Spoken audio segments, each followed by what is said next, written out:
Hidden behind steel doors lie the greatest stories the auto world forgot. From factory wars to near-death legends, this is Vaulted Wheels, unlocking the machines that built America. Picture a product launch so unbelievably disastrous that the executives weren't met with applause, but with a stunned, incredibly uncomfortable silence. Welcome to This Explainer. Today, we're diving into the story of what was once an international punchline, a gas-guzzling, heavy, and awkwardly styled machine born at literally the worst possible time in history. Yet somehow, against all conceivable odds, it transformed into a championship-winning motorsport monster and an absolute automotive legend.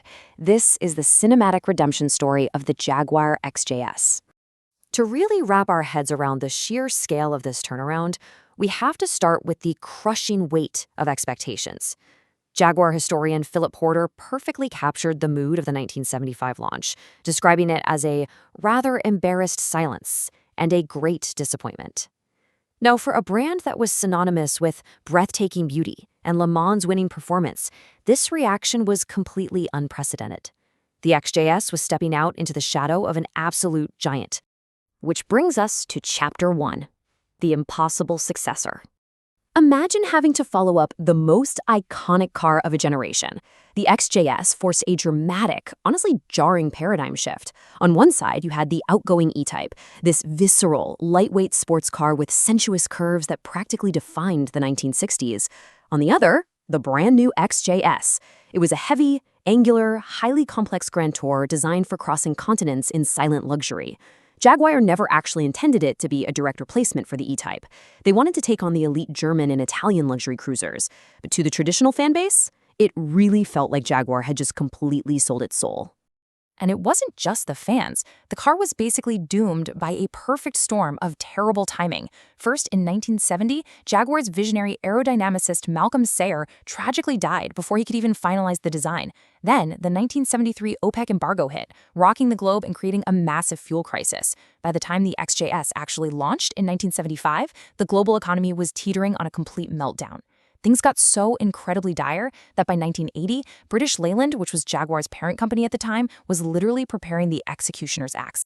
Let's look at exactly how bad it was in Chapter 2, a disastrous debut.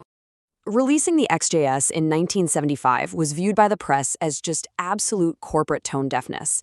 Think about it. You have a massive 5.3-liter V12 engine that delivers a dismal 15 to 20 miles per gallon, and that was dropping into the single digits under heavy driving, all while people were literally queuing in lines for fuel.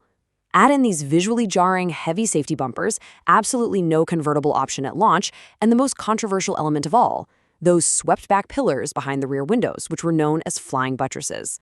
Those buttresses were so fiercely debated that they actually triggered an international regulatory incident. German authorities were so convinced that these styling features dangerously restricted rearward vision that they completely refused to give the XJS type approval at first. That meant that, for a while, German buyers had to jump through massive, ridiculous bureaucratic hoops to legally register each individual car just so they could drive it on the road. So, the market responded exactly as you'd expect.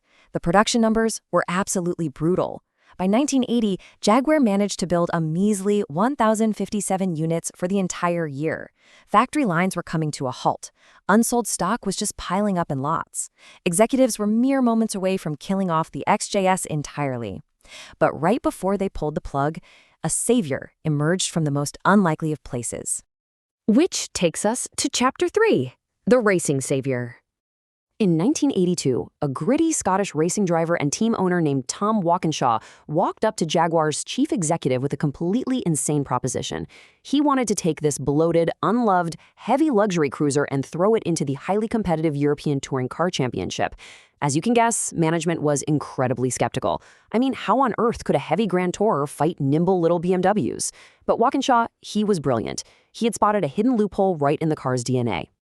It turns out the very things that made the XJS such a clunky road car made it an absolute monster under the strict Group A racing rules. First off, its sophisticated independent rear suspension was just light years ahead of the competition. Second, those wide, heavy rear wheel arches, they were suddenly the perfect shape for housing the absolute widest racing tires legally allowed on the track. Finally, Group A rules prohibited teams from altering a car's engine intake. But because the production XJS already had a massive, highly efficient V12 intake right from the factory, Walkinshaw's team could easily tune it to pump out a reliable 400 horsepower. It was an absolute engineering masterstroke. Chapter 4. Vindication on the Track. Defying basically all known logic, Tom Walkinshaw Racing turned these heavy luxury boats into track-dominating titans.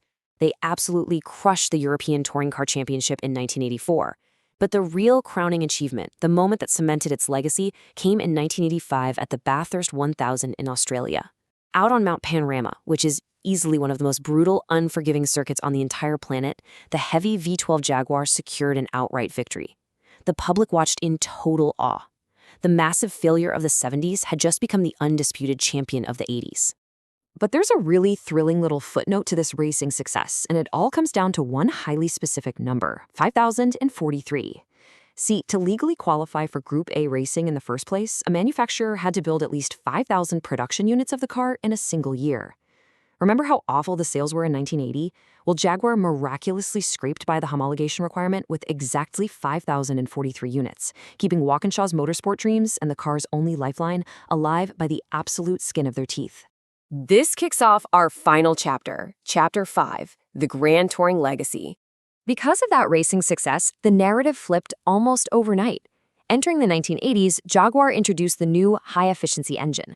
This drastically improved fuel economy while amazingly actually increasing the horsepower. Combined with its aggressive new racing pedigree, the XJS morphed into the ultimate 80s status symbol. Once an unloved pariah, it suddenly became the car of choice for everyone from global rock stars to Princess Diana herself. The turnaround was nothing short of miraculous. From those dark, scary days of 1980, where they could barely move 1,000 cars, production just exploded. By 1985, they were hitting 7,500 units. And by the end of the decade, they were successfully selling over 10,000 cars every single year. The XJS hadn't just survived its disastrous launch. It was literally carrying the entire Jaguar brand on its back through a period of incredible economic uncertainty. So why does all of this actually matter today? Because the ultimate proof of the XJS's brilliance lies in its underlying engineering. Production lasted an astonishing 21 years. Over 115,000 cars were built.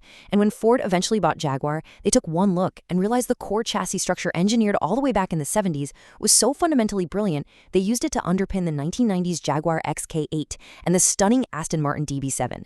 The bones of the XJS literally carried the British sports car industry right into the 21st century. So at the end of this incredible journey, we really have to ask ourselves, was this car ever truly flawed? Or was it simply a misunderstood masterpiece born into a hostile world, just waiting for history and one gritty Scottish racing driver to finally catch up to its genius? The Jaguar XJS proves that true legends aren't always born overnight. Sometimes they have to fight their way out of the shadows to earn their crown. Thanks for joining us on this explainer. We'll see you next time.